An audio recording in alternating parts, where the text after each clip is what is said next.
अस्सलाम वालेकुम। महरान टेलीविजन पारां नए मौसीक़ी जे सफ़र बाबत शुरू थींदड़ प्रोग्राम जंहिंजो नालो आहे संगीत संसार। संगीत संसार प्रोग्राम जी इब्तिदा असीं पंहिंजे महान संगीतकार हज़रत शाह साईं जे हिन बैत सां कंदासीं। सवस सिरनि पाए जे तंद बराबरि तोरियां उटल ओॾाहीं थिए, जेॾां बीजल बुराए सखणो हॾाए सिर में सञण नाहे की।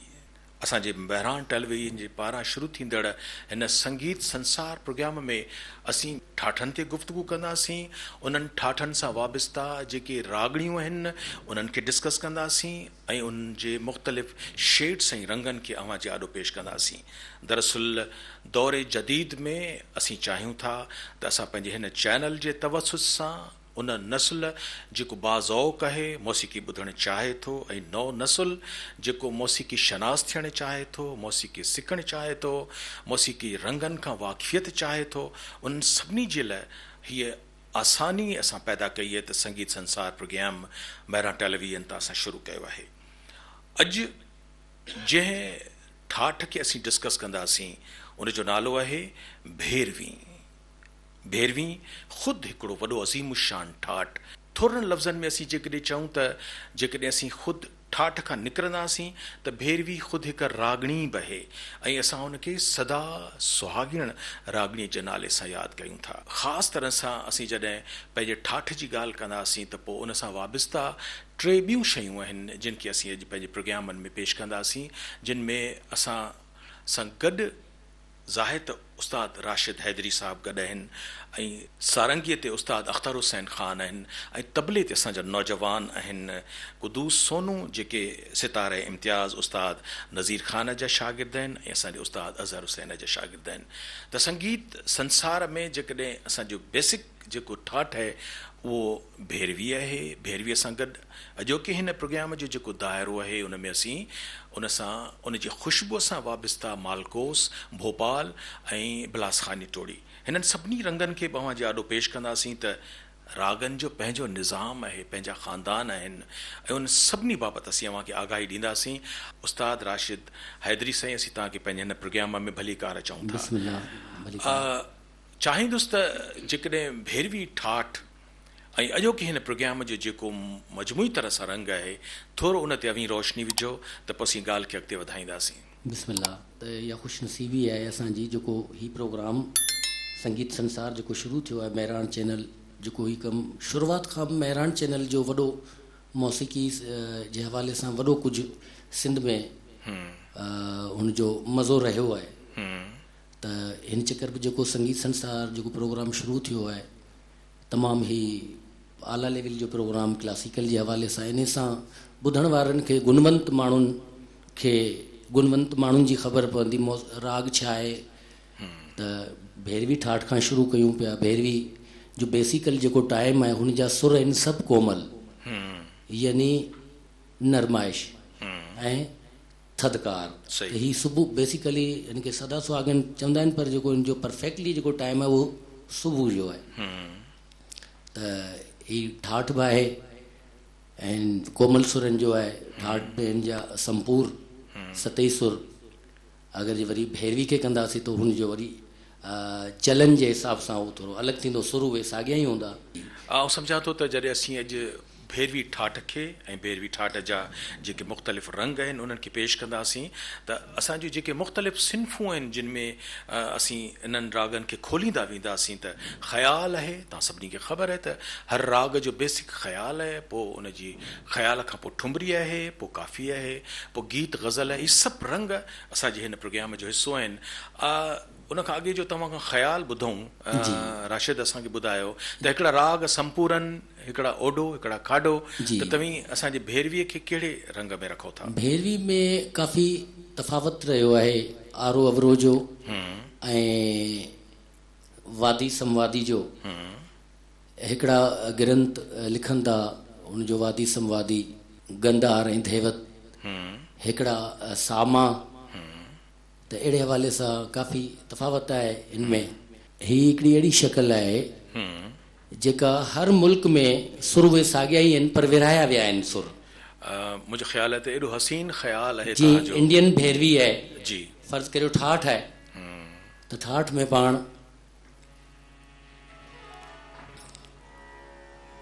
अरो अवरो ऐं ॿी ख़ुशनसीब असांजी आहे जो मियां आज़र साहब मुंहिंजा वॾा भाइर वेठा आहिनि। माशाल्लाह। अगरि के क़िस्म जी अगरि छो त ही अहिड़ी हिकिड़ी शइ आहे जो सॼी ज़िंदगी सारे गापा धासा या सागा मदनी सां माण्हू का शिकल ॻाए माण्हू पाण खुटी वञे थो पर ही खुटण जी शइ न आहे। माशाल्लाह। त वसी हिकिड़ो त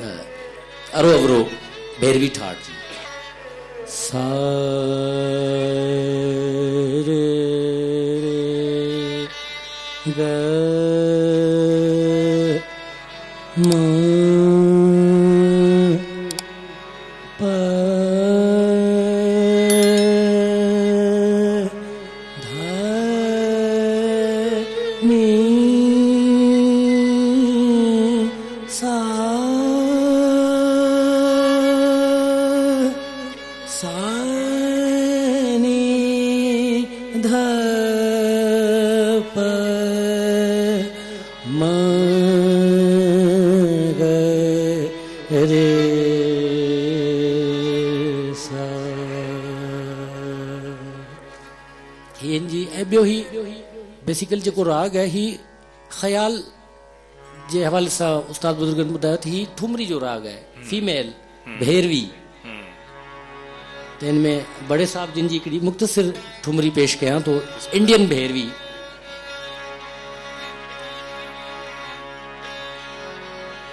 नि ध ग म ध प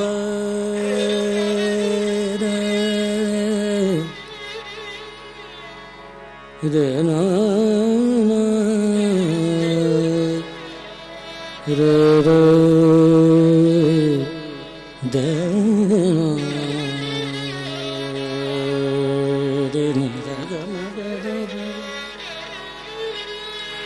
ग म द नि द ग ग द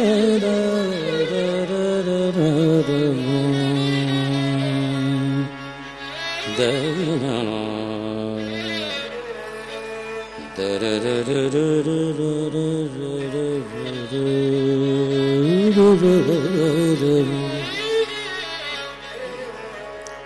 ठुमरी बाबा साहब जिन जी मुख्तसर खुल खुल जा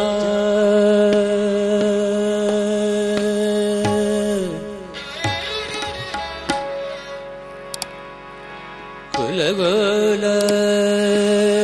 जा खुल खुल जा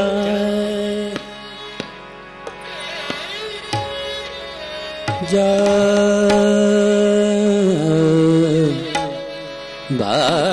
बाबंद खुल खुल जा जा बा जा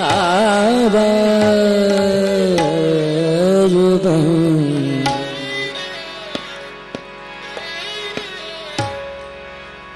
जादू की पुरिया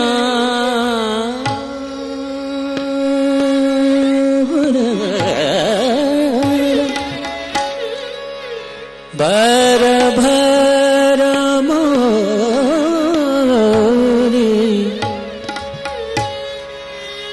जादू की पुरिया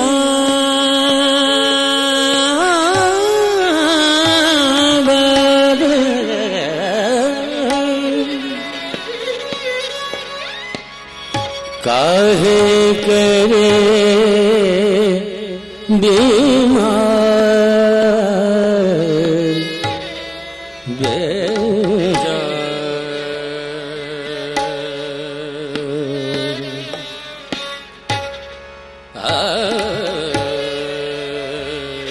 खोल खोल जाए सांवरिया ने कैसा जादू डाला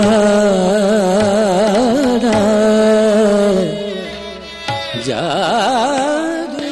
डाला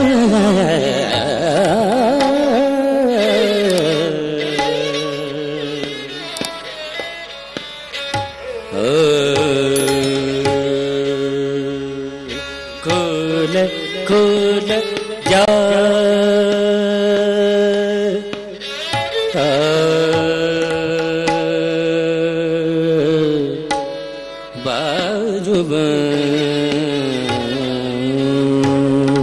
खोल खोल जा निदा गा मा दा निदा गा निदा मा मा पा दा निदा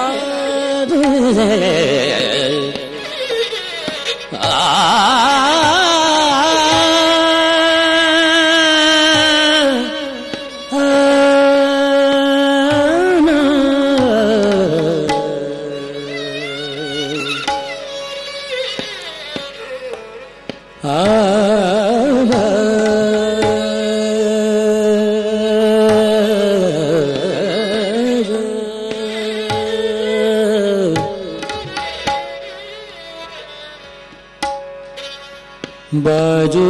बंद खोल खोल जा निदा गा मा दा पा निदा गा मा दा पा मा रे रे गा दा मा रे निदा गा मा दा निदा गा निदा मा मा गा मा दा निदा गा रे निदा दा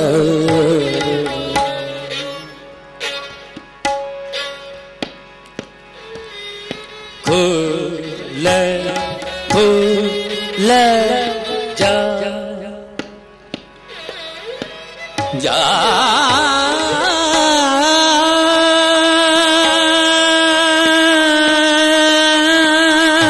बाजू बंद खुला जा बाजू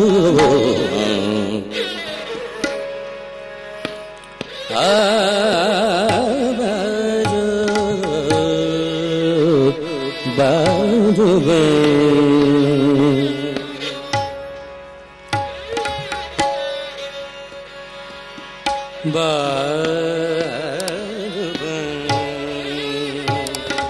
खोल खोल जा बाजू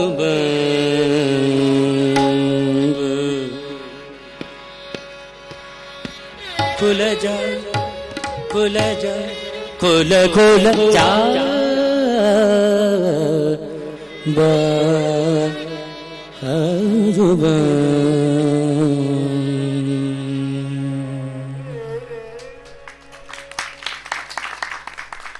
सुभान अल्लाह असांजे उस्ताद राशिद हैदरीअ ही जेको ठुमरी अंग पेश कयो असांजे सदाबहार सदा सुहागण भैरवीअ जो भैरवी ठाठ वॾो जहान आहे सितारा जरकंदड़ आहिनि राशिद तव्हां असांखे जेका ठुमरी ॿुधाई ज़ाहिर आहे त ख़्याल जेको थिए थो त उन में ख़्याल आहे बलमपत आहे दुरुत आहे उन में ख़्याल हले थो पर जेकॾहिं असीं चऊं त ठुमरी जेका आहे बाजूबंद खुल खुल जाए त ठुमरी वरी उन में लफ़्ज़ थियनि था ऐं असांजी ख़ुशनसीबी आहे त पंहिंजे दौर जो इंतिहाई जेका असांजी जदीद मौसीक़ी आहे उन में मौसीक़ार जी बि हैसियत रखनि था ऐं पाकिस्तान टेलीविज़न रेडियो पाकिस्तान जे लाइ कई तर्ज़ुनि खे हुन मौज़ून बि कयो आहे मुख़्तलिफ़ रागड़ियुनि में पर अज़हर हुसैन साईं जेको असांजे हिते मौजूदु आहिनि तव्हांखां पुछणु चाहींदासीं त हीअ जेको भैरवी ठाठ आहे भैरवी जूं जेके मुख़्तलिफ़ शेड्स आहिनि उन जूं रागड़ियूं आहिनि उन्हनि सभिनी जे जहान ते असांजो हिकिड़ो माहिर मौसीक़ार अज़हर हुसैन छा थो चवे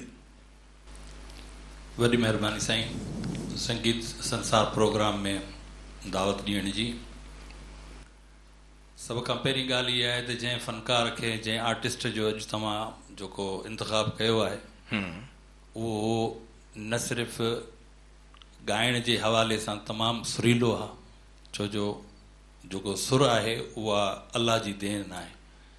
ऐं अल्लाह जे तरफ़ां इहा राशिद खे अता थियल आहे इन में को शक कोन्हे ॿिए तरफ़ वरी संदसि जेका सिखिया रही आहे उहा बि तमामु कामिल उस्तादनि जे हेठां उन्हनि जे तहत रही आहे ज़ाहिर आहे त जंहिं स्कूल ऑफ थॉट मां आउं सिखियो आहियां उतां ई राशिद हैदरी साॻे स्कूल मां सिखियो आहे उतां जो क्वालिफाइड आहे सो जेके बि ॻाल्हियूं करे पियो या जेके कुझु ॻाल्हियूं ॻाए ॾेखारे पियो बाकमाल ॻाल्हियूं आहिनि बाकमाल परफॉर्मेंस आहे ऐं ॿिन्ही तरफ़नि खां इल्मी लिहाज़ खां बि त परफॉर्मेंस जे लिहाज़ खां बि याद थी मुख़्तसर ॻाल्हि भैरवी जेका आहे उहो जेको भैरवी ठाठ आहे बज़ाते ख़ुदि उन में मौसीक़ीअ जे कंहिं बि आलम जो को बि इख़्तिलाफ़ कोन्हे पंहिंजो पाण में। छो जो भैरवी ठाठ बज़ाते ख़ुदि जेको ठाठ आहे उन जे अंदरां कई भैरवी जा क़िस्म आहिनि। मुल्तानी भैरवी आहे, सिंधी भैरवी आहे, इंडियन भैरवी आहे, जंगला भैरवी आहे।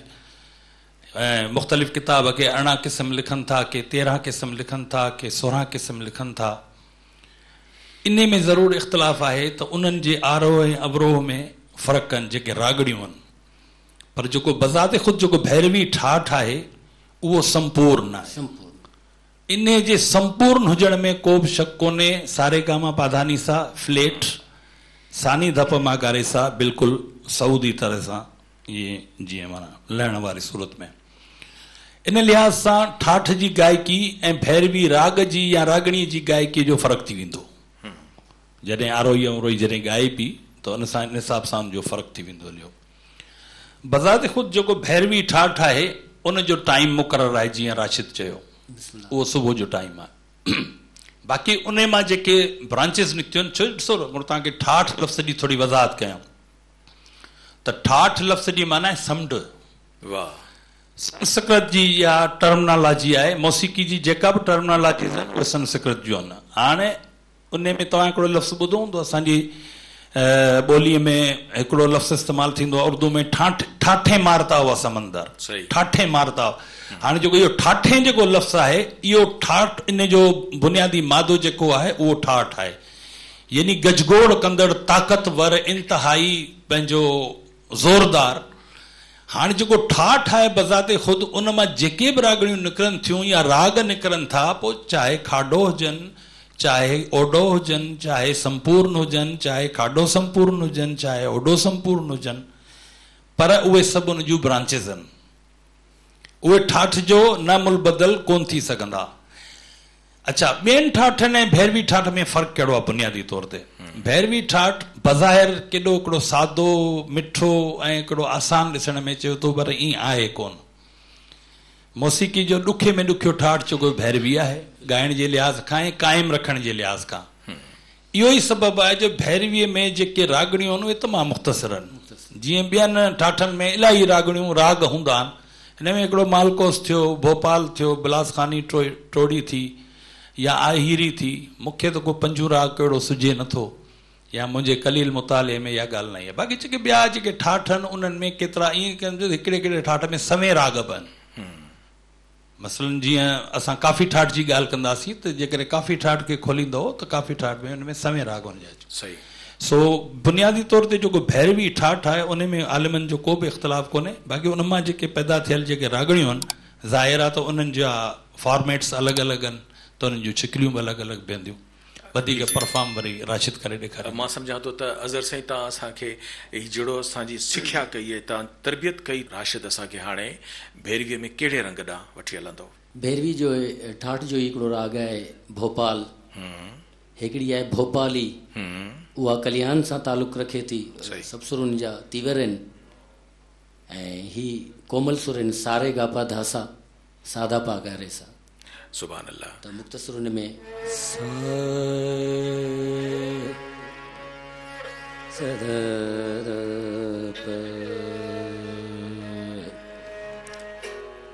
गपद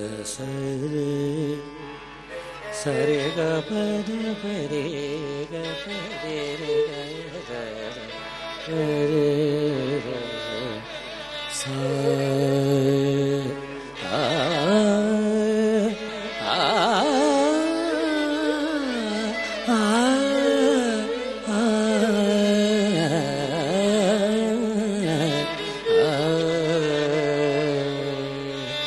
जिया ना जलाओ अब सजन, जिया ना जलाओ अब सजन, जिया ना जलाओ अब सजन, आके न जा न जाओ सजनी जिया ना जला अब सजन जिया ना जला अब सजनी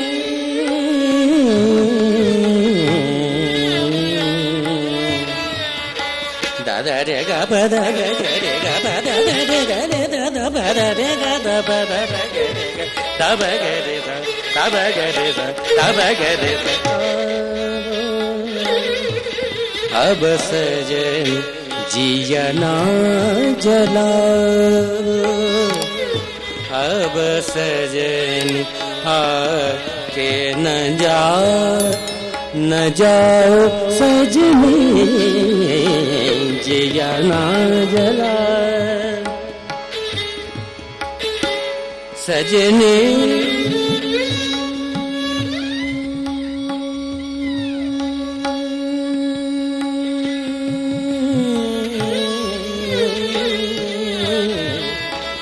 दव गरे परे गरे सा गा दा रे गरे दा पद रे सा दा प गरे सारे ग गरे सा सारे ग गरे सा जिया ना जला अब सजन जिया ना जला जिया ना जला जिया ना जला जला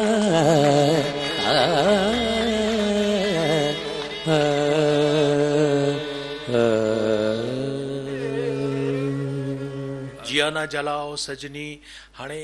आम तरह सां भैरवीअ जे बारे में चवंदा आहिनि त उहा सदा सुहागिण रागणी आहे ऐं आम तासुर इहो आहे त कंहिं बि महफ़िल में जेकॾहिं तव्हां भैरवी रागणी छेड़ी सदा सुहागिण उन जे मथां को बि फ़नकार अचे त न लॻंदो ऐं को ॿियो राग न लॻंदो, त इहो छा महज़ ख़्यालु आहे या ईअं दुरुस्त आहे ॻाल्हि? असल में छा आहे जो पहिरीं त जेको माण्हू कमु करे थो उन कमु जे करण जी ख़बर हुजे। भैरवी आहे त हाणे भैरवी जो चलन छा आहे, भैरवी खे कीअं ॻाइणो आहे, इहो उस्तादनि बुज़ुर्गनि जी सिखिया हुजे ऐं पोइ अगरि जे उन तौरु क़ाइदे तरीक़े सां ॻाईंदो त उहा शइ एग्ज़ैक्टली ज़रूरु पंहिंजो असरु ॾेखारींदी। असीं सम्झूं था त असांजी इहा जेका सिंध जी धरती आहे उहा बेशक सूफ़ी असांजे सूफ़ियुनि जी धरती आहे। सचल साईं जो रिसालो जेको पहिरियों रिसालो आहे शाह लतीफ़ खां पोइ, उन में असीं जॾहिं हिननि रागनि ऐं रागणियुनि जो ज़िक्र पढ़ूं था त कसरत सां असांखे सचल साईं पंहिंजूं काफ़ियूं भैरवी रागणीअ में लिखंदा पिया असांखे नज़र अचनि। त असीं चाहियूं था त जेकॾहिं भैरवीअ जो रंग कंहिं काफ़ीअ ॾांहुं अचूं ऐं त काफ़ीअ में इहो रंग कीअं पेश कबो? काफ़ी सरकार साईं सचल साईं जिन जी सिराइकी ठुमरी स्टाइल हिकिड़ी काफ़ी आहे माशाअल्लाह। सांवरे सांवरे सांवरे सांवरे जाओ सांवरे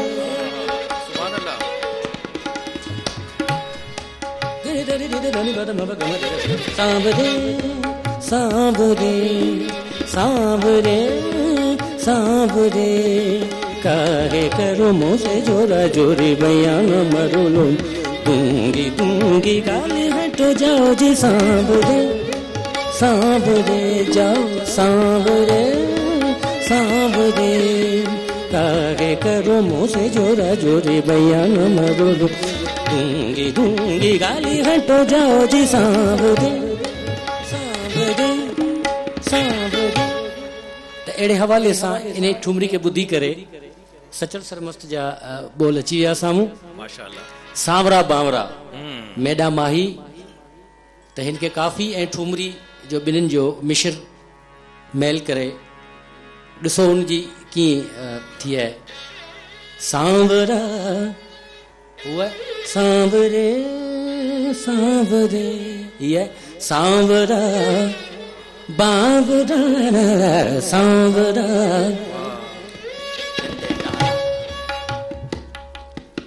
सांवरा बावरा सांवरा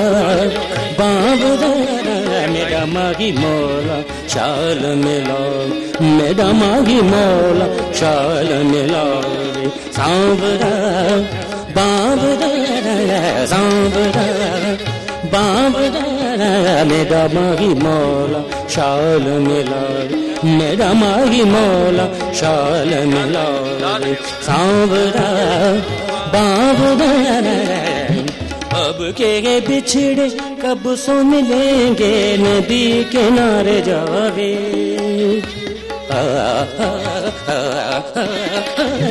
अब के बिछड़े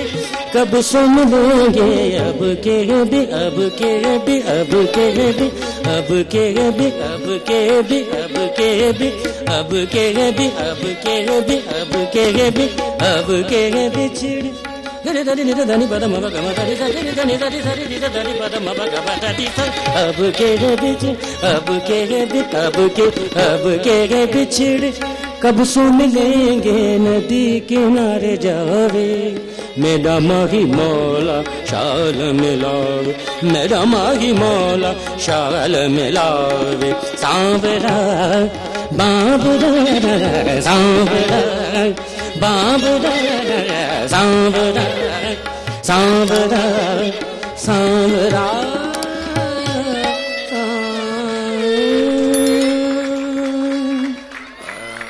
राशिद तां जॾहिं असां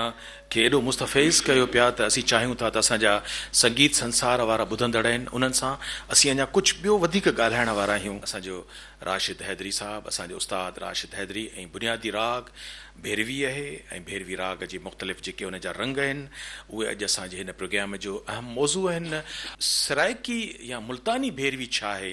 जेका असीं उस्ताद सलामत अली ख़ान खां ऐं ज़ाहिदा परवीन खां ॿुधूं था जी बिल्कुलु इहो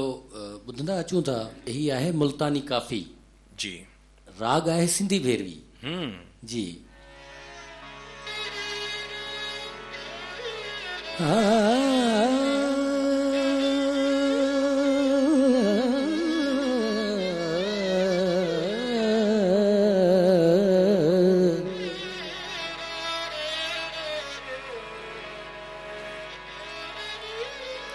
हर वेले तांगा यार दिया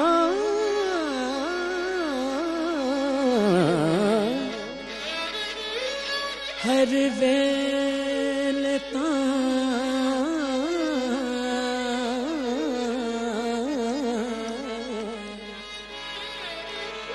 हर वेले तांगा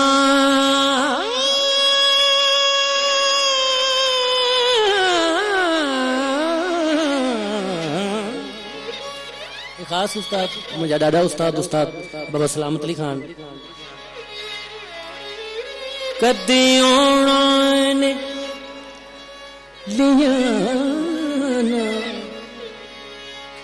हर वेले तांगा याद दिया मैं तरो रोका गोडारा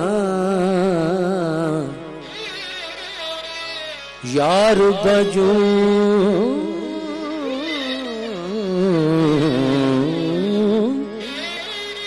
यार बजू मेरा जीवन कूड़े वे अत दिल विच दर्द हजारां पीर फरीद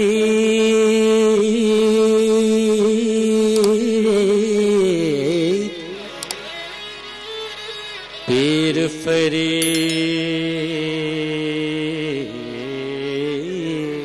सागी भैरवी अची वई जंहिंजो ज़िक्र हलियो पियो पीर फरीद में इवें रोवा रोवा रो जिवें बिछड़ी कूंज कतारां वे कदी सांवल मोड़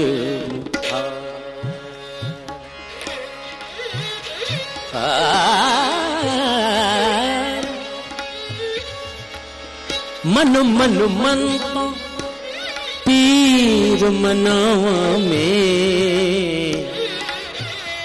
मन मन मन मन मन मन मन मन मनता मन मन मनता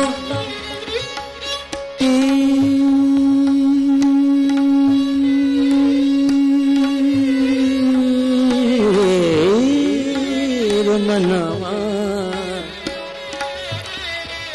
छड़ मुला कोलू तवीज लिखावा सद सद जो फला पावा मैं तो कर दी जित मैं तो कर दी जत हजार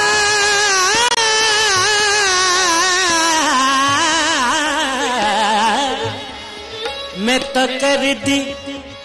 जत हजार देख दी सांवल मोड़ मुगाना रोज़ों में वाट निहारा रोज़ों में वाट निहारा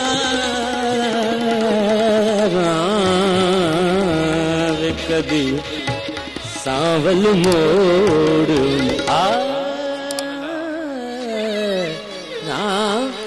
डोलन में सी केड़वार सांवल मिलजे केड़वार डोल तही हो इंडियन भैरवी ही सिंधी भैरवी त हिन खे पाण सिंधी मुल्तानी काफ़ी चई सघूं था जी बिल्कुलु छो त काफ़ी ईअं थियो आहे ॻाइण वॼाइण वारे जेके दोस्त आहिनि हो चवनि था उस्ताद मुल्तानी भैरवी ॿुधायो त मुल्तानी त ही आहे ni sa ga ma pa ni sa sa ni da pa ma ga sa re मुल्तानी जेको पाण खणूं था त ओरिजिनल मुल्तानी राग आहे बेसिकली सुभान अल्लाह हा सुभान अल्लाह काफ़ी मुल्तानी चई सघूं था हिकिड़ो नंढड़ो को हुनजो मिस्री भैरवीअ जो को रंग हुजे त असीं महफ़िल खे अॻिते वधायूं बिस्मिल्लाह ही आलाप मिस्री भैरवीअ जी जी मुख़्तसिर चंद भैरविन जा क़िस्म बयान कंदो तो वञा नैना मोरे तरस गए आजा बलम परदेस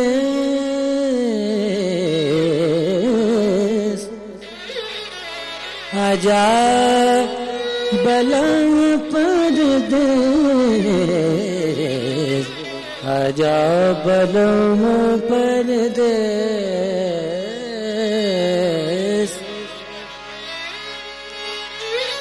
अरबी स्टाइल भैरवी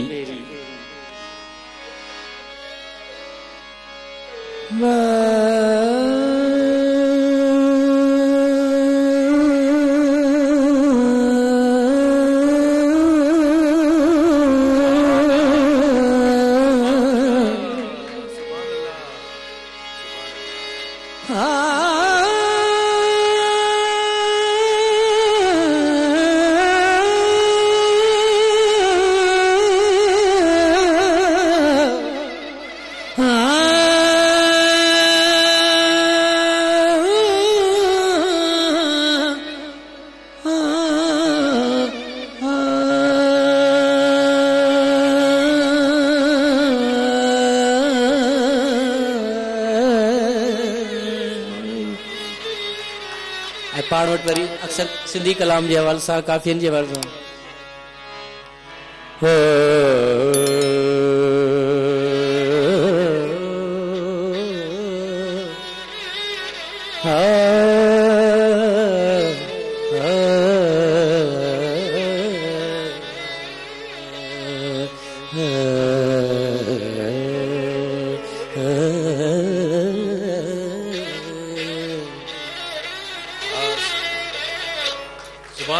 सुभान अल्लाह, सुभान अल्लाह।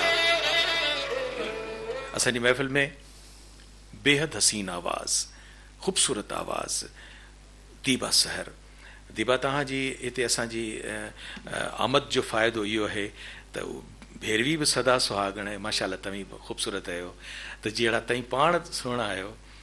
अहिड़ो ई असांखे भैरवीअ जो को रंग ॿुधायो। ॿ लफ़्ज़ चवणु चाहींदमि त अॼु मुंहिंजे लाइ लकी डे आहे। लकी डे छा जे लाइ जो अहिड़ा प्रोग्राम ख़्यालनि में सोचूं पिया त हाणे सिंध में मौसीक़ी जेको आहे ख़तमु थींदी पई वञे त अहिड़ो कमु थिए, वाह सुभान अल्लाह, या अहिड़ो को प्रोग्राम शुरू कजे जंहिंमें ही क्लासिकल शयूं, हुन जे बारे में, रागनि जे बारे में, ठाठ ऐं मतिलबु जेके बि रागनि जी शिकिलूं आहिनि सभई जेके बि ॿुधाए असांजा उस्ताद जेके वेठा आहिनि हिते सिखियल पुछियल अदा राशिद हैदरी साहब। लकी डे जे लाइ चवां पई जो काफ़ी सालनि खां पोइ जॾहिं मां नंढी हुयसि, 18 सालनि जी हुयसि, त बाबा अज़हर समो साहब मूंखे गानो ॿधियो हुयो ऐं उन एतिरे अरसे खां पोइ अॼु मां उन्हनि खे ॾिसां पई, मुंहिंजो लकी डे आहे। काफ़ी सालनि खां पोइ मां बाबा साईं जो दीदार कयो, मूंखे ॾाढी ख़ुशी थी ऐं अदा सां बि सिखण जे लाइ मिलियो, अदा राशिद हैदरी सां। मां शेख अयाज़ जो ही गीत ओरिजिनल भैरवी ठाट में पेश करियां। माशाअल्लाह, सुभान अल्लाह।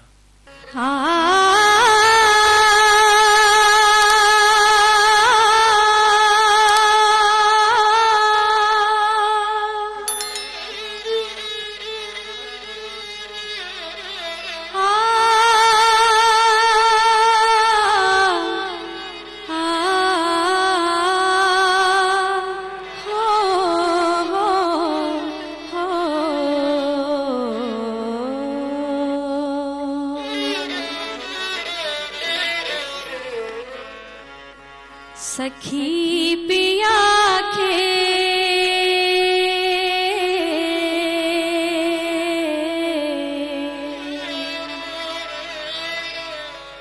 सखी पिया के मिली तजे जा चांदनी तो सिवा न थींदी। सखी पिया के मिली तजे जा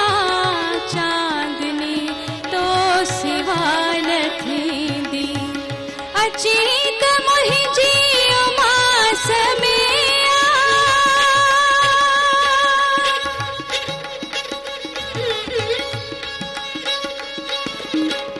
अचीत मुंहिंजी उमास में छो त ॿी रात कान थींदी। सखी पिया के मिली त चए जा चांदनी तो सिवा न थींदी। चांदनी तो सिवा न थींदी।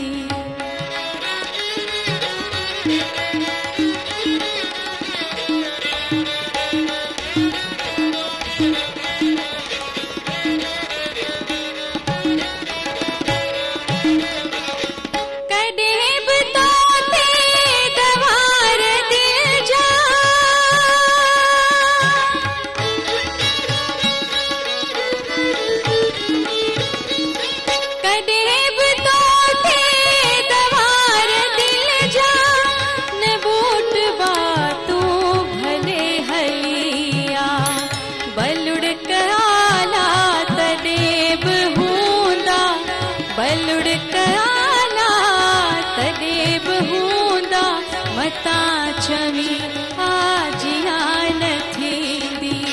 सखी पिया के मिली तजे जा चांदनी तो सिवा न थींदी।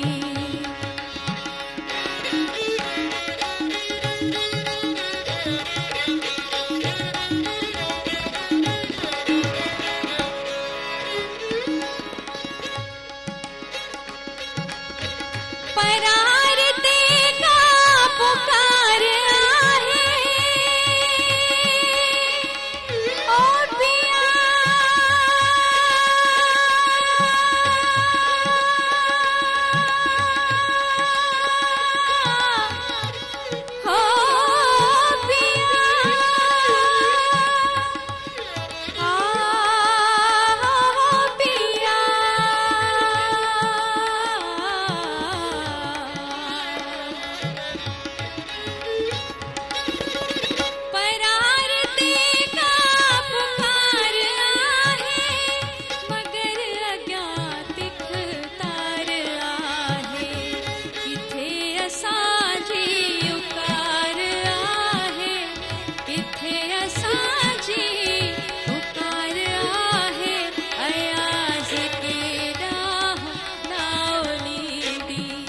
सखी पिया खे मिली त छेजा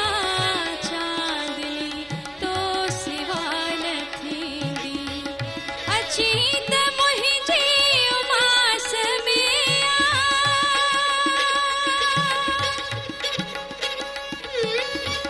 अची त मुंहिंजी उमास में छो त ॿी रात कान थींदी सखी पिया खे मिली त छेजा चांदनी तो सिवा न थींदी चांदनी तो सिवा न थींदी चांदनी तो सिवा न थींदी सुभान अल्लाह असांजी ख़ुशनसीबी आहे त हीउ जेको दौरु आहे जंहिंमें तमामु मौसीक़ी शनास आङुरियुनि ते ॻणण जेतिरा सिंध में मौजूदु आहिनि जिन में नुमाया तरीन अमुल माणिक असांजो अज़हर हुसैन साईं साम्हूं असां सां गॾु आहे। अज़हर असां थोरी देरि पहिरीं ॿुधो पिए त भैरवीअ में ख़्याल ऐं पोइ भैरवीअ जी ठुमरियूं असीं कसरत सां ॿुधूं था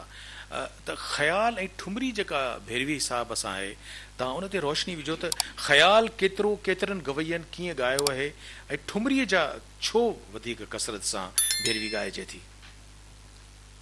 दरअसल ही जेको तव्हां ख़्याल ऐं ठुमरी जी ॻाल्हि कई इहो सिन्फ़ी फ़र्क़ु आहे। जीअं शाइरी जूं मुख़्तलिफ़ सिन्फ़ूं हूंदियूं आहिनि ग़ज़ल वाई काफ़ी टेड़ू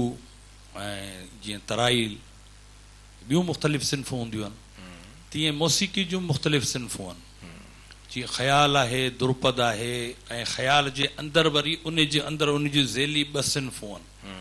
जंहिंखे माना बिलम्पत जो ख़्याल वरी दुरुत जो ख़्याल वरी उन जो तराने जी हिकिड़ी सिन्फ़ आहे। इन हिसाब सां इहे जेके माना सिन्फ़ी लिहाज़ सां इहे जेके इंतिहाई आला दर्जे जूं जेके सिन्फ़ूं आहिनि जेके हिकिड़ो असांजे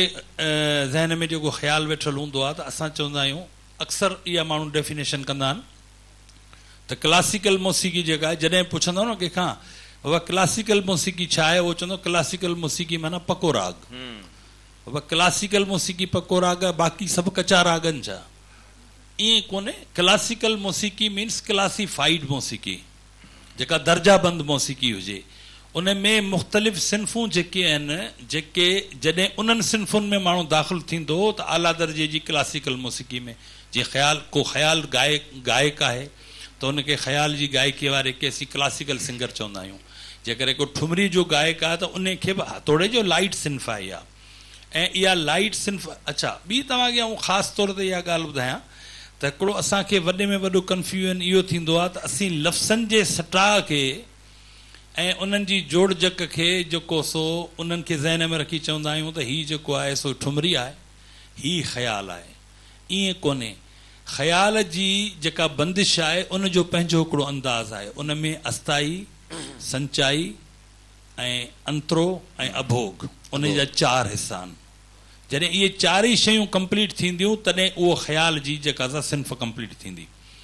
वरी जेका ठुमरी आहे उहा ग़ज़ल खां थोरे आला दर्जे जी सिन्फ़ आहे पर उन जे अंदरि सिर्फ़ु अस्ताई ऐं अंतरो आहे।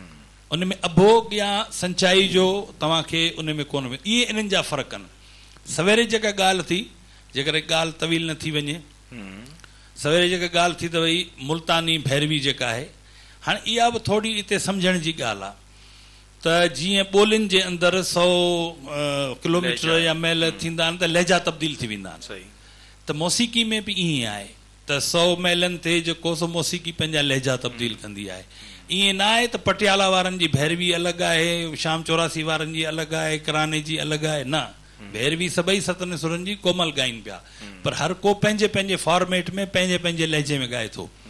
जॾहिं साॻी शइ सिंधी लफ़्ज़नि में असीं सिंधी शाइरीअ में असीं हुनखे भैरवीअ खे कंपोज़ कंदा आहियूं त पोइ चवंदा आहियूं त भई हीअ सिंधी भैरवी में आहे। पर जॾहिं वरी सराइकीअ में उहा शइ अची वेंदी आहे छो त सराइकी बेल्ट जी आहे मुल्तान खे वेझो आहे इन जे करे असीं हुनखे मुल्तानी चवंदा आहियूं। हालांकि शइ साॻी आहे सिर्फ़ु लहजे जो फ़र्क़ु आहे। बिल्कुलु सही ॻाल्हि इहा आहे त असल में जेको मुल्तानी आहे उहो बज़ाते ख़ुदि हिकिड़ो अलॻि सां राग आहे ओॾो संपूर्ण राग आहे जेको टोड़ी ठाठ जो आहे सम्झो न। हुनजी जेका नोटिशन ॿुधाई राशिद ॿुधाई त उहो मुल्तानी राग हिकिड़ी अलॻि शइ आहे जंहिंजो भैरवी सां को तालुक़ ई कोन्हे यानी भैरवी जो किथे बि हुन सां मेल मिलाप आहे ई कोन्हे।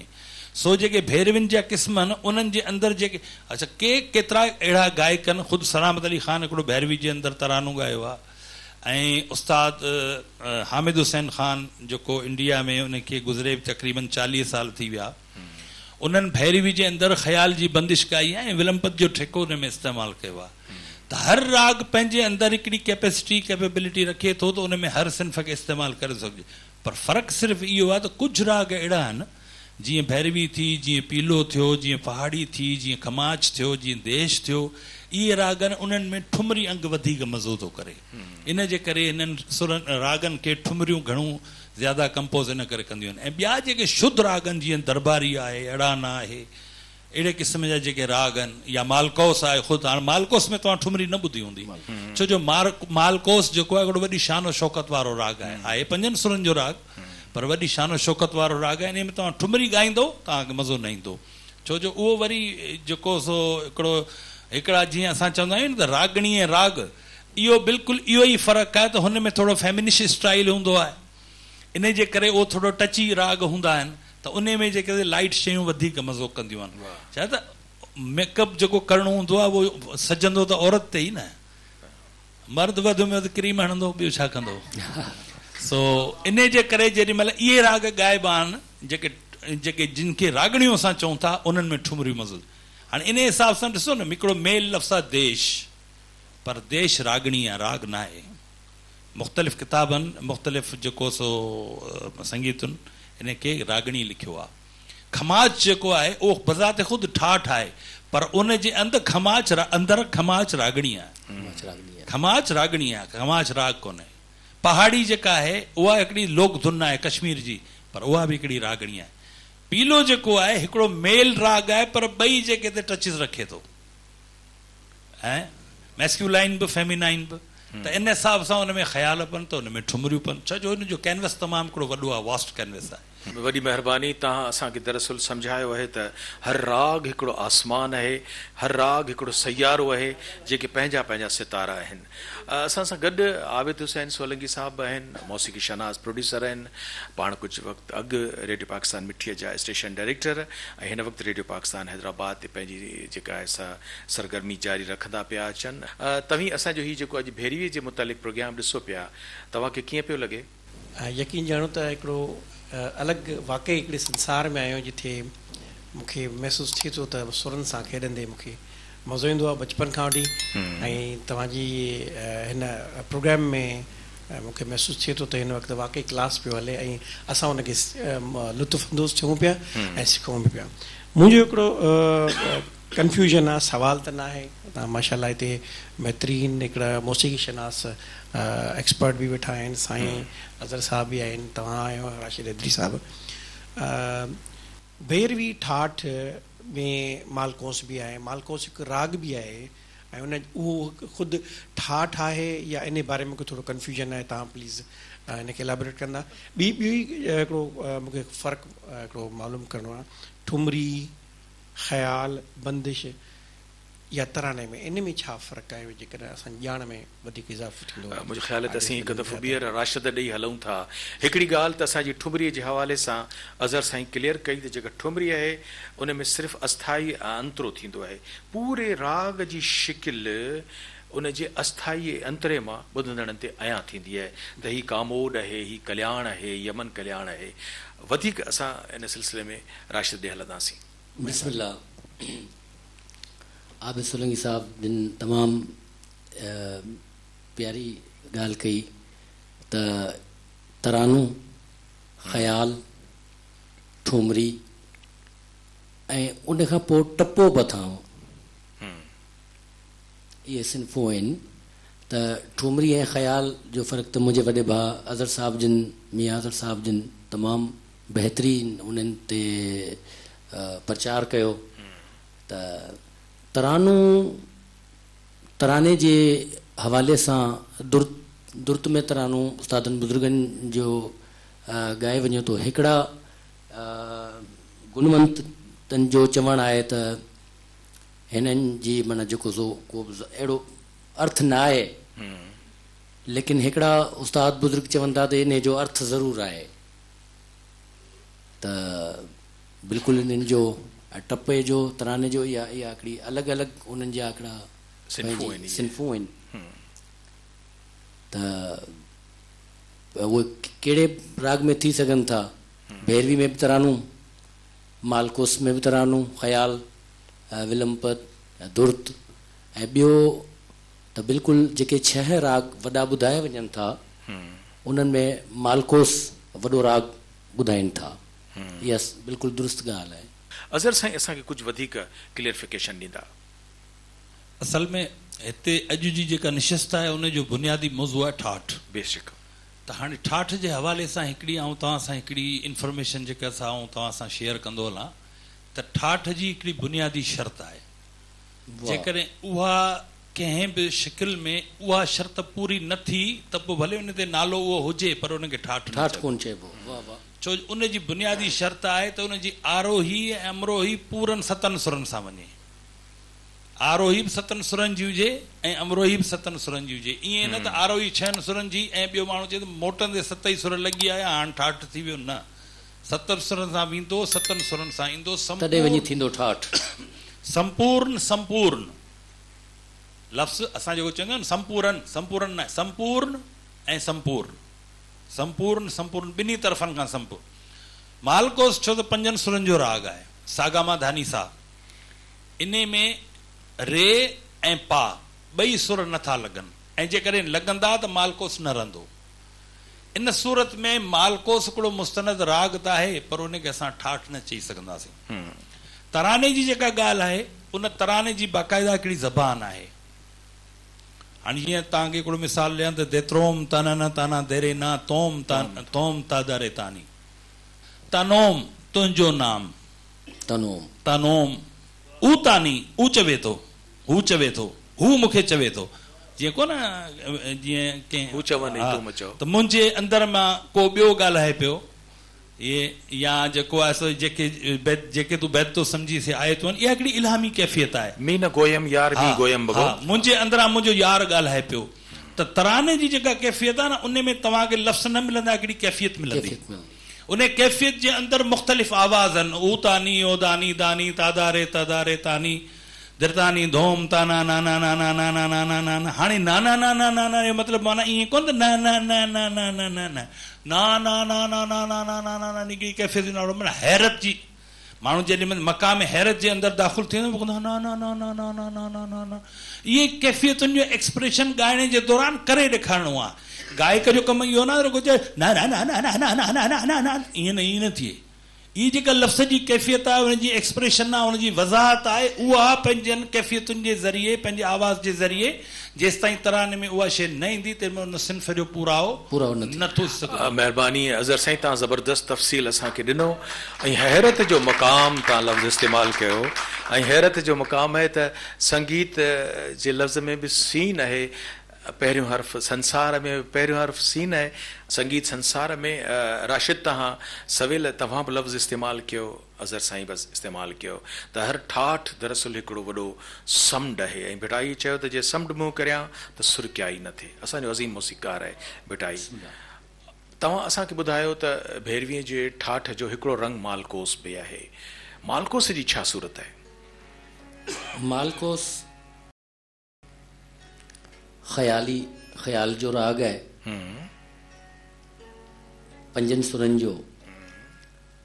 वादी संवादी साखरज मधम।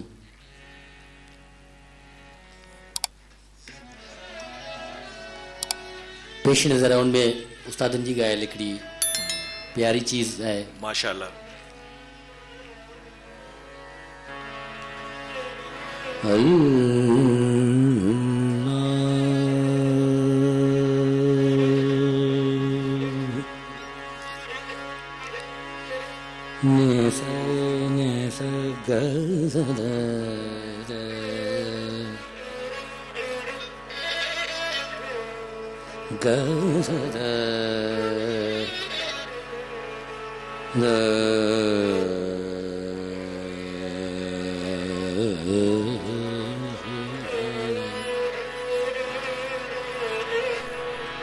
दाने जाग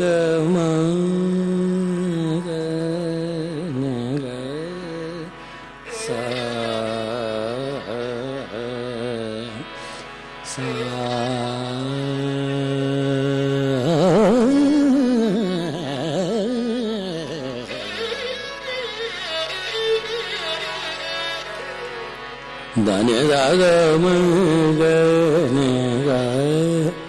सा सगमत मगजने ये सगमत नीद मग सा नीद मग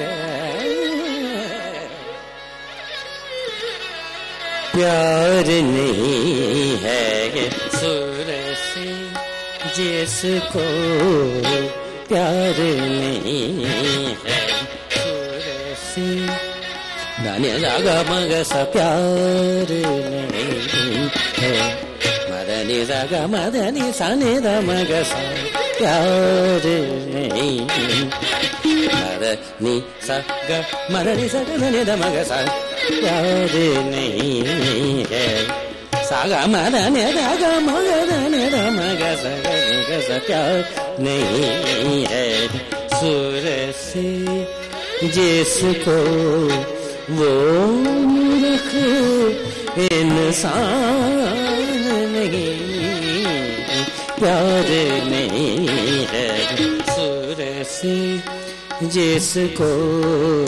प्यार नहीं है सुर से जिसको वो मूर्ख इंसान नहीं प्यार नहीं है मदनी सा गमग सा गमग सा सुर से दगम सा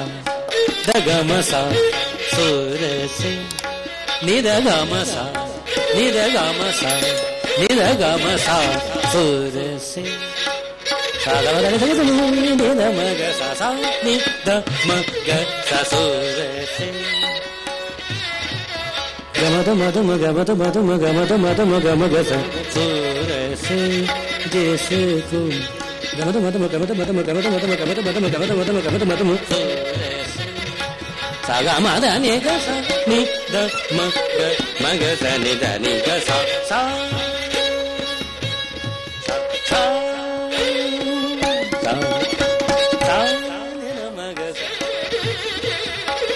सुर इंसान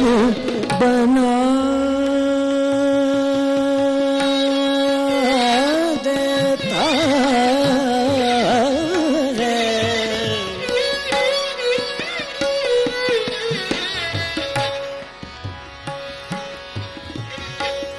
सुर इंसान बना देता है सुर रहमान मिला देता रे सुर इंसान साने द मग सा सुर इंसान बना नलानी द मग सा ख्याल आए तो ख्याल में ख्याल जो मवाद दाने दागा मा दाने गमक गगनी दागम सा नि द म ग सा ग ब द दी सा सा ग ब द दी सा सा ग ब द दी सा सा ग ब द दी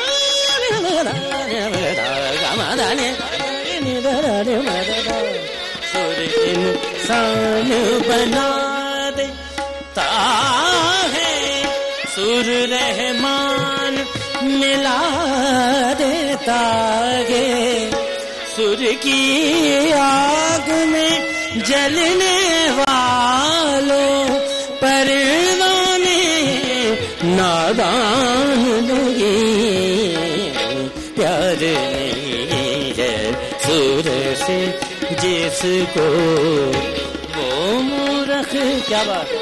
सान नहीं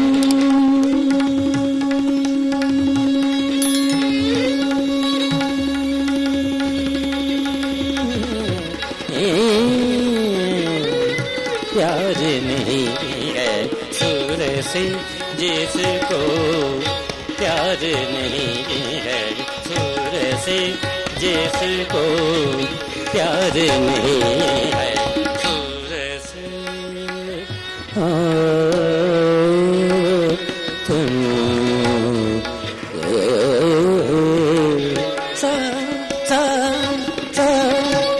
माशाल्लाह माशाल्लाह। असां मरी वियासीं ख़त्म थी वियासीं, पर जीअण ते अॼु दुबारा जी थो चवे, वरी जी थो चवे। रूह असांजी बिस्मिल्लाह बिस्मिल्लाह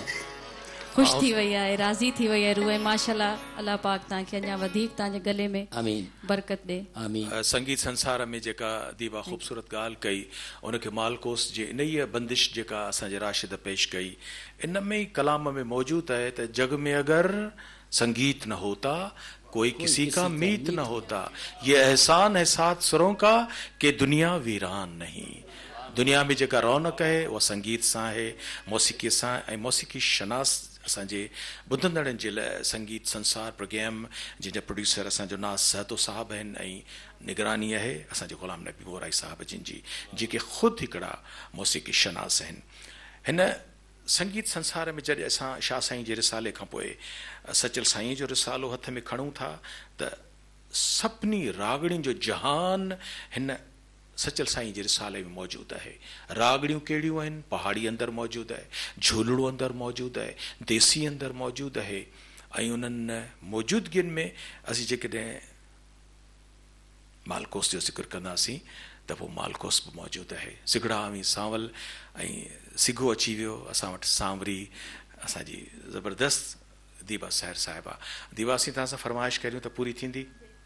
मालकोस मां फरमाइश करियूं त मां बिल्कुलु ॿुधाईंदमि। ऐं ख़ासि त अॼु मूंखे नाज़ साहिबु गेस्ट करे घुरायो हुयो ऐं मूंखे चईं दीबा तव्हांजो उस्ताद साहिबु बि अचे पियो, उस्ताद तव्हांजो अज़हर समो साहिबु ऐं अदा नसीर साहिबु हूंदा, सुठी क्रीम हूंदी सॼी, जेके वेठल आहिनि मौज़िज़ सभई। मूंखे ॾाढी ख़ुशी थी, अॼु मां फस्ट टाइम अदा खे ॿुधो, हैदरी साहिब खे, त वाक़ई अदा माशाल्लाह जीअं सर्कुलेशन रत जी जेकी आहे थींदी आहे, मूंखे ईअं अॼु जी उठी आहियां ऐं यकीन कयो। अलाह तव्हांखे सिहत ॾे, तव्हां ख़ुशि हुजो। ऐं असां कई प्रोग्रामनि में मोराई साहिब ऐं मूं गॾु परफॉर्म कयो आहे, पर जॾहिं शुरूआत में शुरू कंदा आहियूं त मां चवंदी आहियां त पहिरीं तव्हां शुरू कयो। त मोराई साहिब जो अलाप मूंखे हमेशह मां उनजी कॉपी कंदी आहियां, यकीन कयो। मोराई साहिब जो अलाप मूंखे एॾो पसंदि आहे। ऐं हिकिड़ी ॻाल्हि मां आख़िरी शेयर करियां त इन ॻाल्हि जी बि जस ॾियां थी नाज़ साहिब खे ऐं अवां सभिनी खे, जो तव्हां हिकिड़ी अकेडमी जेको आहे फ़न जे हवाले सां बाबा अज़हर समो हिते विहारियो आहे ऐं माशाल्लाह असांखे काफ़ी कुझु नॉलेज पियो मिले। माशाल्लाह, बाबा अज़हर जे लाइ बि ताड़ियूं थियनि। सिगड़ा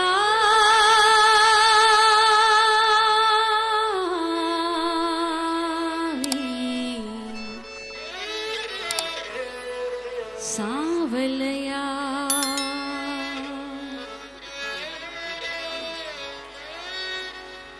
रुवंदी वतंदी ज़ारो ज़ार, रुवंदी वतंदी ज़ारो ज़ार, सिगड़ा सांवलया सिगड़ा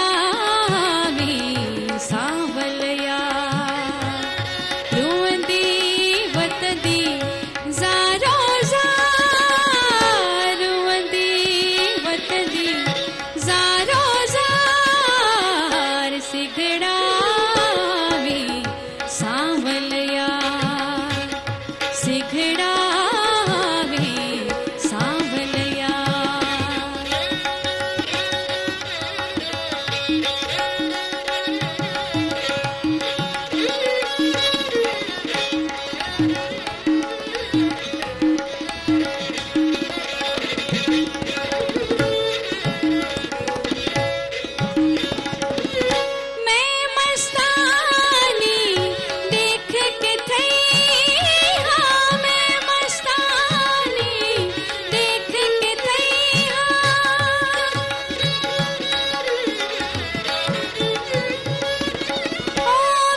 सचल जे ओ सचल जे है दर दरेते आशिक लख हजार बेयार आशिक लख हजार बेयार सिघड़ा वे सांवलिया सिघड़ा वे सांवलिया रुअंदी वतंदी ज़ारो ज़ार रुअंदी वतंदी ज़ारो ज़ार सिघड़ा वे सांवलिया सिघड़ा वे सांवलिया। Thank you so much. Sachal जेहे दर ते ॾिए ते सचल जेहे दर ते ॾिए ते आशिक लख हज़ार असांखे ख़ुशी आहे त संगीत संसार जा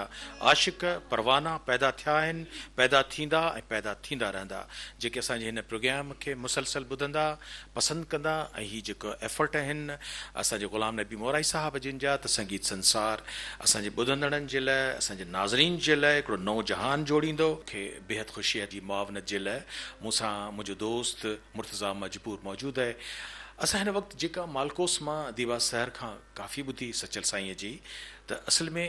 हक़ अदा उन वक़्तु थींदो जॾहिं असीं उनजे मौसीकार जो बि नालो वठंदासीं उनजो नालो आहे उस्ताद मोहम्मद जुमन। त असांजो जेको संगीत संसार आहे 20वीं सदीअ जा जेके असांजा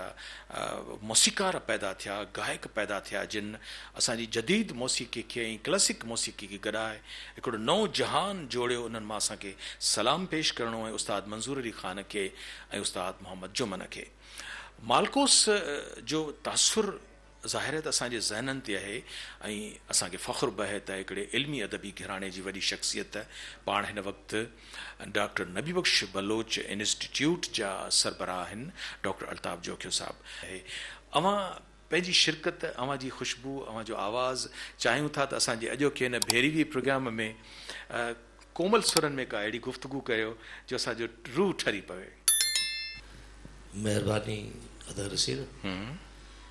मां ॿ लफ़्ज़ ज़रूरु ॻाल्हाईंदुसि ऐं साईं हैदरीअ खे जे लाइ सुवाल बि इहो सम्झो हुन में अर्ज़ु बि आहे ऐं साॻिए वक़्तु दाह कूक बि हुन में हूंदी। जीअं त क्लासिकल मौसीक़ी ते मबनी संगीत शास्त्रीय उनजो बुनियादु लोक रागनि ते आहे। बिल्कुलु मिसाल साईं सवेर असां ॿुधायो न त पहाड़ी जेकॾहिं आहे त कश्मीरी जेको राग थिए थो कश्मीर जो पंहिंजो लोक राग जेको थिए थो पहाड़ी त उन ते हुननि सुरनि जी हिकिड़ो सम्झो त हिकिड़ो तरतीब ॾिनी वई आहे त ईअं सभु ईअं ई थियो आहे। बिल्कुलु तोड़े जो हाणे असांजा सिंध जा जेके ख़ासि राग आहिनि हुन में शामिलु न थी सघिया आहिनि जीअं राणो आहे या कोहारी आहे जी। सो चवण जो मक़सदु मुंहिंजो इहो आहे त इहे जेके बि राग आहिनि जो बुनियादु लोक आहे त माण्हूअ खे वरी बि वापसि लोक ॾे वञिणो पए थो। बिल्कुलु असां जेकॾहिं पंहिंजा सिंध जा क्लासिकल रागी ॾिसूं था उस्ताद अलानो ख़ान नूनारी आहे तोड़े जो आशिक़ अली ख़ान जो शागिर्दु रहियो। बिल्कुलु साॻिए वक़्तु बीबे ख़ान सां गॾु ॻायईं खणी शागिर्दी बणिजे पर हुन पंहिंजो डिक्शन हिकिड़ो रखियो जी क्लासिकल जे हवाले सां माना हुन जेका काफ़ी ॻाई उन मां तव्हांखे उतां जे मिटीअ जी ख़ुशबू ईंदी। बिल्कुलु साॻिए वक़्तु मोहम्मद जुमन ॾिसो तव्हां छा हुनखे क्लासिकल रागी न तस्लीम कंदो यकीनन कंदो। बिल्कुलु उस्ताद ख़ैर मोहम्मद ख़ान आहे काफ़ी नाला आहिनि मिठू कच्छी आहे मिठू कच्छी त माना उहे क्लासिकल रागी सिंध जा इहे अहिड़ा रहिया आहिनि जेके रागनि खां बि चङी तरह बाब ख़बर रहिया आहिनि। बिल्कुलु ऐं साॻिए वक़्तु उन्हनि उहो अमली तौर ते ॻाए ॾेखारियो आहे। मुंहिंजो जेको नंढिड़ो सुवालु तव्हांजे ॻियूं या अर्ज़ु चऊं या कुझु बि आहे उहो इहो आहे त तव्हां जेको तव्हांजी जेका गायकी आहे जेके भेरी जा तव्हां लहजा ॾसिया आहिनि लहजा बि ईअं ई आहिनि। बिल्कुलु इहे जेके अंदाज़ आहिनि इहे लहजा आहिनि साईं सवेर जी ॻाल्हि कई न जी त जीअं ॿोलियुनि जा लहजा थियनि था इन जा बि लहजा आहिनि वरी घराणनि जा बि अलॻि अलॻि सां ईअं लहजा थियनि था। बिल्कुलु चलन आहिनि। बिल्कुलु भेरवी सदियुनि खां अॻे जीअं ॻाई वेंदी हुई जिन सुरनि सां हाणे बि ईअं ई ॻाई वञे ऐं अॻिते बि ईअं ई ॻाई वेंदी पर ॻणियो वेंदो माण्हू जेको ॻाए थो। हाणे तव्हां सिंध जे मिटीअ जा आहियो तव्हां यकीननि पछाड़ी में जंहिं उस्ताद वटि सिखिया वरिती आहे त तव्हां जेॾी महिल ॻायो था त तव्हां में उहो चस वधीक थो ज़ाहिर थिए बिनिस्बत पंहिंजी मिटीअ जी जी मां इन करे हिकिड़ो ॼण हिकिड़ी शिकायत बि इन में शामिलु कयां थो जी जी त असां चाहियूं था त तव्हां बि उन जॻह ते अचो जिते उस्ताद जुमन वारा आया बिस्मिल्लाह अलाने खान नूरानी जहिड़ा आया उस्ताद खैरमन खान जहिड़ा आया जी जी त हुननि पंहिंजी मिटीअ में रही करे जी ऐं पंहिंजी सॼी ॿोली पंहिंजो लहजो जी शयूं साॻियूं रहंदियूं बिस्मिल्लाह। रागणियूं साॻियूं रहंदियूं बिल्कुलु उन में कंहिं बि क़िस्म जो फेर न आहे बिस्मिल्लाह पर ख़ुशबू पंहिंजी मिटीअ जी पंहिंजी मिटी जी बिल्कुलु तो अहिड़े क़िस्म जो मां तव्हां जेकी अर्ज़ु बि रखियो त तव्हांजी गायकीअ में जी शायदि चवणु खपे या न खपे त तव्हांजी गायकीअ में ईअं थो महसूसु थिए ॼण हुसैन बख़्श गुलू साहिब पियो थो माशाअल्लाह यकीनन सुभान वॾो फनकार आहे जी पर हुन पंहिंजो हिकिड़ो डिक्शन ठाहियो सिंध जी। जे फनकारनि खे पंहिंजो डिक्शन ठाहिणो आहे जी त हुन जो ॾिसो उस्ताद मोहम्मद यूसुफ जी। उस्ताद मंसूर अली खान जो शागिर्द रहियो जी पर हुन रस्तो पंहिंजो ठाहियो आहे रस्तो पंहिंजो। हुन गायकी पंहिंजी ठाही बिल्कुलु हुनजो अंदाज़ लहजो पंहिंजो रखियो बिल्कुलु उस्ताद गुलज़ार अली खान ॾिसो ॿुधायो जी उस्ताद मंसूर अली खान जो शागिर्द हो जी पर हुनजा तव्हां गज़ल ॿुधो हुनजी गायकी ॾिसो जी उहा हुन पंहिंजा रस्ता ठाहिया आहिनि जी बिल्कुलु तव्हांजे लाइ बि इहो हिकिड़ो अर्ज़ु साम्हूं रखियो बिल्कुलु वॾी तमामु महिरबानी तमामु प्यारी एडवाइस ऐं तमामु शुक्रिया कयां थो पर मालिक जी इहा महिरबानी आहे जो हर गायक पंहिंजी महिनत पंहिंजे अंग चलन सां ज़ाहिर थियो आहे जीअं तव्हां ॿुधायो त सुर साॻियां राग साॻियूं ऐं हुन उन राग खे कीअं ॾिठो आहे हू पाण खे मुतारिफ़ कीअं थो कराए त इहा बचपन खां ई अलॻि कोशिशि लॻी पई आहे ऐं कोशिशि रहंदी इंशाअल्लाह ताला ज़रूरु न बिस्मिल्लाह। उहो ईअं आहे जो उन हवाले सां तव्हां ॿुधो न आहे तव्हां जंहिं हवाले सां ॿुधो आहे उहो क्लासिकल आहे काफ़ी जेको मुंहिंजो कंपोज़ आहे जेको बेसिकल सिंध में जेको आउं कयां पियो वरी इंशाअल्लाह ईअं कचहरियूं थींदियूं रहंदियूं वरी जेको नेक्स्ट टाइम जेको ईंदो उन में ज़रूरु इन शइ खे क्लियर कबो डॉक्टर अल्ताफ़ जोखे साहब जिन हिकिड़ो बुनियादी सवाल उथारियो त असांजी जेको क्लासिकल मौसीक़ी आहे उनखे पंहिंजे लोक मौसीक़ी सां गॾु कीअं इम्तिज़ाज ठाहिजे ऐं अवाम पसंदि मौसीक़ी खे साम्हूं आणिजे दरअसल ही संगीत संसार असांजो जेको प्रोग्राम महिरान टेलीविजन शुरू कयो आहे बुनियादी तरह सां उनजो कमु ई असांजे उन्हनि संगीत रस कन रस माण्हुनि खे ॼाण ॾियणु आहे डॉक्टर नबी बख्श खान बलोच सिंधी मौसीक़ी ते ज़बरदस्त किताब लिखियो असांखे ॿुधाए छॾियो छाकाणि त हीउ क्लास रूम आहे मौसीक़ी टिनि क़िस्मनि जी आहे हिकिड़ी क्लासिकल आहे हिकिड़ी रवायती आहे ऐं हिकिड़ी मौसीक़ी लोक मौसीक़ी आहे क्लासिकल मौसीक़ी असांजे अमीर खुसरो ऐं उन सां गॾोगॾु हज़रत सुल्तान शर्की उनखे रंग पेश करण में असांजो उस्ताद आशिक़ अली ख़ान उस्ताद उमेद अली ख़ान ऐं गॾोगॾु ऐं सम्झां थो त इंतिहाई अहम वॾो नालो उस्ताद बड़े ग़ुलाम अली ख़ान जो ऐं असीं जॾहिं सभु रंग असांखे राशिद तव्हां ॿुधाया पिए त अॼु भैरवीअ जा जेके मुख़्तलिफ़ रंग हुया जिन में तय थियो त पाण खे भोपाल जेको भैरवीअ जो हिकिड़ो रंग आहे उनखां पोइ असां मालकोस जेको भैरवीअ जो हिकिड़ो रंग आहे हिते हिकिड़ी ॼाण जी ॻाल्हि बि कंदा था हलूं त बरे सग़ीर जो वॾो मौसीक़ार पैदा थियो पहिरियों सभिनी खे ख़बर आहे जेके मौसीक़ी जा माहिर आहिनि त मौसीक़ार झंडे ख़ान जंहिं चतुरलेखा फिल्म ठही 50 जे ॾहाके में उनजा सभु गाना हुन भैरवी राग में मौज़ून किया ऐं मौज़ून करण वक़्तु उनजा मुख़्तलिफ़ रंग रखिया जेके भैरवीअ जा रंग आहिनि लिहाज़ा हिकिड़ी बरे सग़ीर में फिल्म अहिड़ी बि ठही आहे जंहिंजे सभिनी गीतनि खे हुननि भैरवीअ जे अंदाज़ में पेश कयो आहे तव्हां वटि हिकिड़ो रंग आहे असांजे इन हवाले सां ॼाण जो असांजे अज़हर साईं जिन जो असीं ॿुधंदासीं उन खां पोइ तव्हां ॾींदासीं बिस्मिल्लाह साईं डॉक्टर अल्ताफ़ साहब जेका पंहिंजो मिट्टी जी ॻाल्हि कई हींअर तव्हांजे साम्हूं जेको सो थोरी देरि पहिरीं दिबा सहर जेको सो सिगड़ा आमी सावल यार ॻायो हाणे असांजा उस्ताद असांखे चवंदा हुआ त उस्ताद जी जेका तारीफ़ आहे न उहा शागिर्द जे लाइ ज़हर आहे भले ज़हर हुजे पर आउं इन तारीफ़ करण ते मजबूर आहियां त दिबा सहर हिन वक़्तु असांजे सिंध जी रूना लैला आहे ऐं मूंखे चवणु ॾियो त श्रिया घोषाल जा कॾहिं कॾहिं ही सुर वेंदी आहे ऐं मूंखे ॾाढो हींअर हिकिड़ी ॿ जायूं जंहिंमें मूं खेसि चयो बि त तव्हांजो आवाज़ वोकल जेको आहे अॻे खां बि तमामु घणो ज़ोरदार थी वियो, पर हिकिड़ी शइ तव्हां नोट कई हूंदी त हिन माना सॼे पंहिंजे हिन आइटम जे अंदरि हुन पंहिंजो जेको हुन ओरिजिनल रंग आहे उनखे किथे बि कोन विञायो। उनखे असल शइ आहे इहा त जेका शइ जंहिं रंग में आहे उहा उन रंग जे अंदरि ई पेश थिए। हालांकि जेकॾहिं मोहम्मद जुमन चाहे हा त इन में तानू पलटा सरगम सभु कुझु इन में मिक्स करे उस्ताद माण्हू हो, या दीबा सहर चाहे हा त लता मंगेशकर जा सुर विच में हणे सा या श्रेया घोषाल जा अंदाज़ हणे सा, पर प्योरिटी जेका आहे न, जेका ख़ालिस जेका आइटम जी जेका हूंदी आहे, ईअं सम्झो त निज आइटम, उन खे बरक़रार रखणु असल कमाल आहे ॻाइण वारे जे लाइ बि ऐं फ़नून लतीफ़ा जे शोबे जे हर माण्हू जे लाइ बि। त उहो पंहिंजनि ख़्यालनि खे या पंहिंजनि सोचुनि खे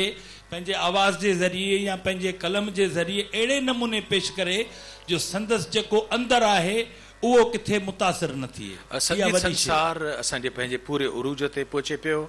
ऐं छाकाणि त असां अॼोके हिन भैरवी ठाठ जे जिन टिन रंगनि जे लाइ अॼोके हिन प्रोग्राम खे महदूद कयो, छो त राग समुंड आहे उहो वसी आहे। ऐं ज़िक्र कयोसीं असां भैरवी रागणीअ जो, जेका सदा सुहागणी जंहिंखे असां सॾियो, पोइ भोपाल, ऐं उनखां पोइ असां मालकोस जो हिकिड़ो रंग, ऐं आख़िर असीं जॾहिं हलंदासीं त असांजो उस्ताद राशिद हैदरी रागणी आहे या राग ख़ुदि पंहिंजी ज़ात में आहे, उहो बिलास ख़ानी आहे। प्रोग्राम जी पुॼाणीअ ॾांहुं वेंदे वेंदे आउं ज़रूरु अर्ज़ु कंदो हलंदुसि त असांजो हीउ प्रोग्राम उन राग जी ख़ूबसूरतीअ ते, उन जी कोमलता ते असीं पंहिंजे इंतिहा ते पुॼाणी ते पहुचाईंदासीं। राशिद, असीं आख़िरी जेको ठाठ जो इस्म असांजो अॼु सोचियल आहे प्रोग्राम में, उहो असांजो बिलास ख़ानी आहे, बिलास ख़ानी टोड़ी, जेको भैरवीअ जो हिकिड़ो अंदाज़ आहे। जी जी। पहिरीं त असांखे बिलास ख़ानी जो मतिलबु ॿुधायो त छा थियो? बिलास ख़ानी जेको राग आहे, बज़ाते ख़ुदि जेको राग ते नालो आहे, इहो मियां तानसेन जे फर्ज़ंद जो नालो इन राग ते रखियल आहे। त भैरवी ठाठ जो आहे, लेकिन हिन जो चलन जेको आहे सो सुरुवे साॻिया आहिनि। जीअं पाण चऊं त सरुवे साॻिया पखी मंझि सिबिया। त अहिड़े हवाले सां उस्तादनि जी हिकिड़ी वॾी नायाब जदोजहद रही आहे। त बिलास ख़ानी टोड़ी में हिकिड़ी ठुमरी पेश कयां थो। तव्हां बिलास ख़ानी असांखे ॿुधाईंदो, असां वटि दाद जे लाइ रुगो सभिनी जूं गॾियल ताड़ियूं आहिनि। महिरबानी। बिस्मिल्लाह।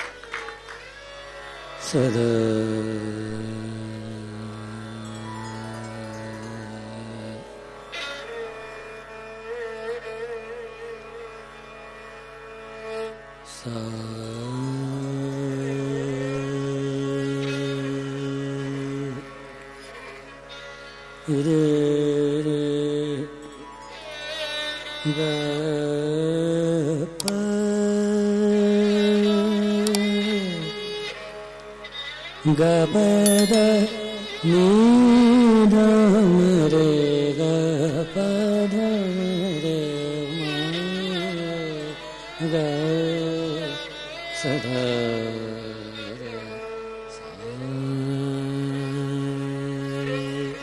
सरे गपद नीधम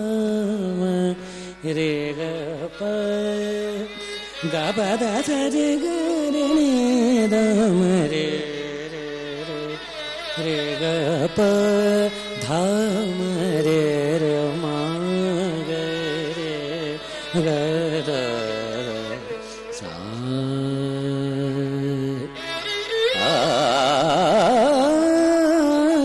झूठ न बोली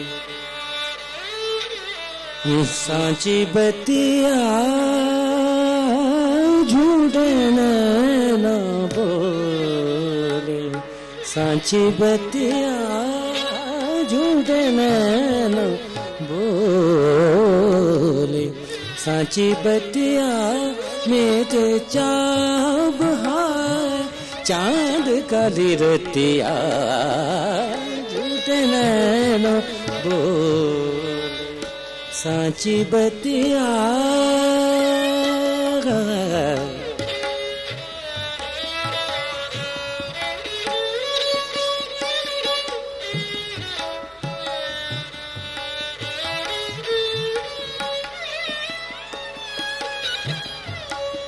Sare ga ba ga ba da da da ga ni da ma re ga pa da ma re ga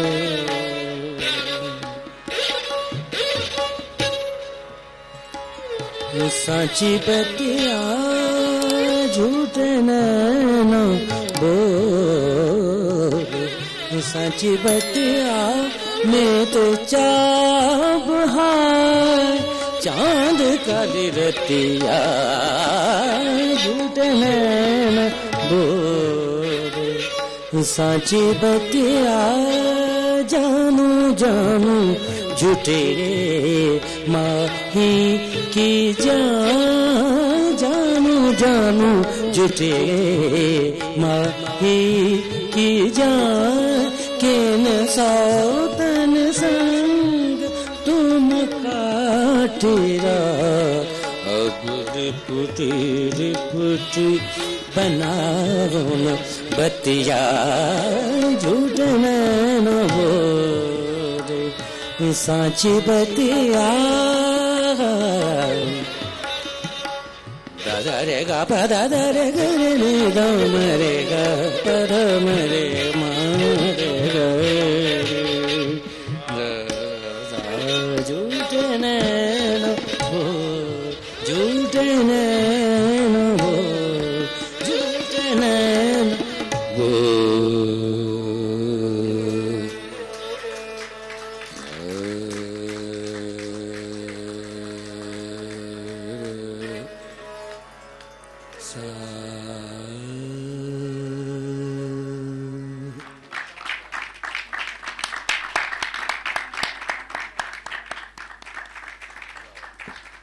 संगीत संसार में अज जो रंग हुयो बुनियादी तरह से वो असांजे भैरवी ठाठ जो हुयो असी मुख्तलिफ ठाठन ते ही सिलसिलेवार प्रोग्राम पंहिंजे रंग सां अवां जी ख़िदमत में पेश कंदा रहंदासीं। अॼु असांजा बुनियादी फ़नकार जिन भैरवी ठाठ जे मुख़्तलिफ़ जेके रंग तव्हांजे साम्हूं पेश कया, जिन में नुमाया त भैरवी रागणी पाण सदा सुहागिण हुई ऐं गॾोगॾु असां भोपाल ऐं मालकोस ऐं बलासखानीअ खे अवां जे आॾो पेश कयो, जंहिंजे लाइ असांजा फ़नकार हुया असांजो उस्ताद राशिद हैदरी ऐं सारंगीअ ते अख्तर हुसैन ख़ान असां सां गॾु हुयो ऐं माशाअल्लाह असांजे तबले ते संगत कई असांजे कुदूस सोनू साहब। असां सभिनी पंहिंजनि मोज़िज़ जेके हिते हाज़रीन आहिनि उन्हनि खे बि दिलि जे गहराइनि सां उन जा थोरा था मञूं। अॼोके प्रोग्राम मां अवां खां मोकिलायूं था भिटाई सरकार जे हिन बैत सां त वरी वसंदा वाह वरी वसंदा मींहं, सजण गॾिबा सजणे नवां थींदा नींहं, विछोड़े जा ॾींहं रही रहंदा केतिरा। अॼु भैरवी ठाठ मां मोकिलाणी वरी नए प्रोग्राम में नए ठाठ नवनि रंगनि सां अवां जी ख़िदमत में हाज़िर हूंदासीं सदाईं गॾु।